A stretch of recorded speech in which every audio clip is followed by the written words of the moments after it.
ഇസ്രായേലിന് നേരെ തിരിയുന്ന ശത്രുക്കളെ ഓരോരുത്തരെയായി ഇസ്രായേൽ കൊന്നൊടുക്കുന്ന വാർത്തകളാണ് നിരന്തരം പുറത്തു വന്നുകൊണ്ടിരിക്കുന്നത്. കഴിഞ്ഞ ജൂണിലായിരുന്നു ഹമാസ് രാഷ്ട്രീയകാര്യ സമിതി തലവൻ ഇസ്മായിൽ ഹനിയെ ടെഹ്റാനിൽ കയറി ഇസ്രായേൽ ചാരസംഘടന മൊസാദ് വകവരുത്തിയത്. പകരം ഹമാസിന്റെ തലവനായി ചുമതലയേറ്റത് യഹ്യ സിൻവാർ ആയിരുന്നു. ഇപ്പോഴിതാ അദ്ദേഹത്തെയും മൊസാദ് വധിച്ചു എന്നുള്ള ഞെട്ടിക്കുന്ന വാർത്തകളാണ് പുറത്തുവരുന്നത്. റഫ അതിർത്തിയിലെ തുരങ്കത്തിൽ കഴിയുകയായിരുന്ന സിൻവാറിനെ 401-ാം കവചിത ബ്രിഗേഡിനൊപ്പമെത്തിയാണ് വധിച്ചതെന്നാണ് പറയുന്നത്. അദ്ദേഹത്തോടൊപ്പം ഉണ്ടായിരുന്ന സഹായികളും കൊല്ലപ്പെട്ടിട്ടുണ്ട്. എന്നാൽ ഹമാസ് ഇത് സ്ഥിരീകരിക്കാൻ തയ്യാറായിട്ടില്ല. ഇസ്രായേലിനെ വിറപ്പിച്ച ഒക്ടോബർ 7-ലെ ആക്രമണത്തിലെ സൂത്രധാരൻ എന്നതുൾപ്പെടെയുള്ള നിരവധി വിശേഷണങ്ങളുണ്ട് സിൻവാറിന്. അതുതന്നെയാണ് തിടുക്കത്തിൽ അദ്ദേഹത്തെ വധിക്കാനുണ്ടായ കാരണവും. 2017 മുതൽ ഹമാസിന്റെ നേതാവാണ് സിൻവാർ. എന്നാൽ അപൂർവമായി മാത്രമേ അദ്ദേഹം പൊതുവേദികളിൽ പ്രത്യക്ഷപ്പെടാറുള്ളൂ. ഹമാസിന്റെ സൈനിക ശക്തി വർദ്ധിപ്പിക്കുന്നതിലാണ് സിൻവാർ കൂടുതലായി ശ്രദ്ധ കേന്ദ്രീകരിച്ചിരുന്നത്.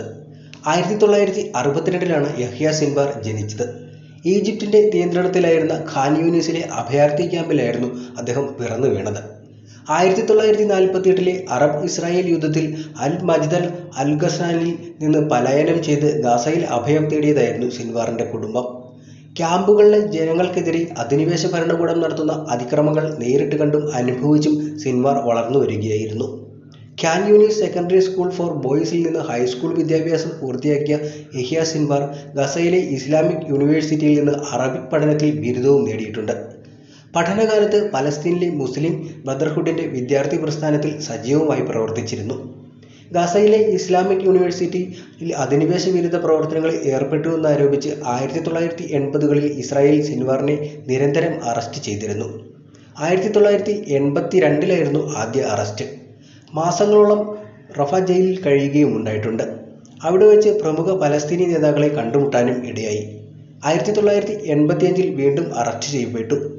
ജയിൽ മോചിതനായ ശേഷം റാഫി മുസ്താഫിയുമായി ചേർന്ന് മുനാസമത്ത് അൽ ജിഹാദ് വൽ ദവ എന്ന സംഘടന സ്ഥാപിക്കുകയുമുണ്ടായി. 1987-ൽ ഹമാസ് രൂപീകൃതമായപ്പോൾ സിൻവാർ അതിന്റെ ഭാഗമാവുകയും ചെയ്തു. 88-ൽ വീണ്ടും അറസ്റ്റ് ചെയ്യപ്പെടുകയും ചെയ്തു. 2 ഇസ്രായേൽ സൈനികരുടെയും 4 പലസ്തീൻ പൗരന്മാരുടെയും കൊലപാതകത്തിൽ പങ്കുണ്ടെന്ന് ആരോപിച്ചായിരുന്നു ഈ അറസ്റ്റ് ഉണ്ടായത്.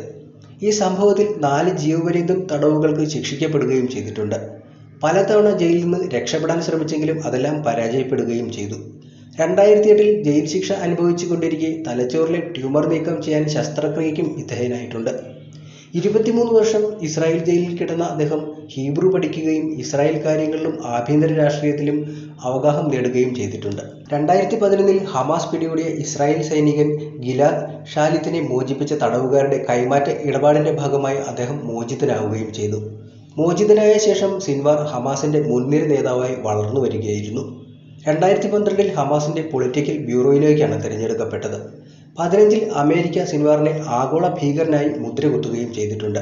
എന്നാൽ 2017-ൽ ഗ്രൂപ്പിന്റെ പൊളിറ്റിക്കൽ ബ്യൂറോയുടെ ചെയർമാനായും തിരഞ്ഞെടുക്കപ്പെട്ട ഹനിയയുടെ പിൻഗാമിയായി സിൻവാർ ഗസയിൽ ഹമാസിന്റെ തലവനായി മാറുന്ന കാഴ്ചയായിരുന്നു പിന്നീട്. അന്നു മുതൽ ഇസ്രായേലുമായുള്ള പോരാട്ടത്തിൽ ഒരു ഒത്തുതീർപ്പിനും സിൻവാർ വഴങ്ങിയിട്ടില്ല. ഹമാസിന്റെ തുരങ്കപാതയുടെ ആസൂത്രണവും ഇദ്ദേഹം തന്നെയായിരുന്നു. അണികൾ ഒന്നൊന്നായി കൊല്ലപ്പെടുമ്പോൾ നല്ല പെരുമാറ്റമുള്ള ഇരകളായിരിക്കും ഹമാസ് എന്നാണോ ലോകം പ്രതീക്ഷിക്കുന്നത് എന്നായിരുന്നു ഒരിക്കൽ ഹമാസിന്റെ പ്രത്യാക്രമണത്തെക്കുറിച്ചുള്ള ചോദ്യത്തിന് സിൻവാറിന്റെ മറുപടി. 2021 മെയ് 15-ന് യഹ്യ സിൻവാറിന്റെ വീടിന് നേരെ ഇസ്രായേൽ വ്യോമാക്രമണം നടത്തിയിരുന്നു. തെക്കൻ ഗസയിലെ ഖാൻ യൂനിസ് മേഖലയിൽ ഇസ്രായേലികളും പലസ്തീനികളും തമ്മിലുള്ള സംഘർഷം രൂക്ഷമായ സാഹചര്യത്തിലായിരുന്നു ഈ ആക്രമണം ഉണ്ടായത്. വധഭീഷണി നേരിട്ടുകൊണ്ടിരിക്കവേ 4 തവണയാണ് യഹ്യ സിൻവാർ പരസ്യമായി പ്രത്യക്ഷപ്പെട്ടിട്ടുള്ളത്. അൽ ഖസാം ബ്രിഗേഡിന്റെ സൈനിക ഉപകരണങ്ങളും യഹ്യ സിൻവാറിന്റെ മേൽനോട്ടത്തിലാണ് നടന്നുവരുന്നത്. അടിച്ചമർത്തലും അപമാനവും നേരിട്ട് മരിക്കുന്നതിനേക്കാൾ രക്തസാക്ഷികളായി മരിക്കാനാണ് ഞങ്ങൾക്ക് താൽപ്പര്യം. ഞങ്ങൾ മരണം വരിക്കാൻ തയ്യാറാണ്. 10,000-ങ്ങളും ഞങ്ങൾക്കൊപ്പം മരിക്കും എന്ന് മറ്റൊരു യോഗത്തിൽ സിൻവാർ പറയുകയുണ്ടായി. ഹമാസ് നേതാവായി പ്രഖ്യാപിച്ചതിന് പിന്നാലെ യഹ്യ സിൻവാർ കൊലയാളിയാണെന്നായിരുന്നു ഇസ്രായേലിന്റെ ആദ്യ പ്രതികരണം. സിൻവാറിനെയും ഹമാസിനെയും ഭൂമുഖത്തു നിന്ന് തുടച്ചുമാറ്റുമെന്നും ഇസ്രായേൽ പ്രതികരിക്കുകയുണ്ടായി. അതാണ് ഇപ്പോൾ യാഥാർത്ഥ്യമായിരിക്കുന്നത്.